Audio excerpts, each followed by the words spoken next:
Sa lahat ng mga mahilig mag-DIY dyan o mga electrician, ito palang gamit kong pliers mga paps. Meron na tong pang splice ng wire number 16, 14, 12, 10, saka 8.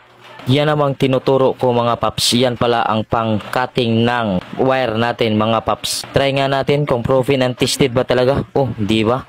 Ang dali lang pala nitong gamitin. Kita nyo naman, walang halong camera tricks yan.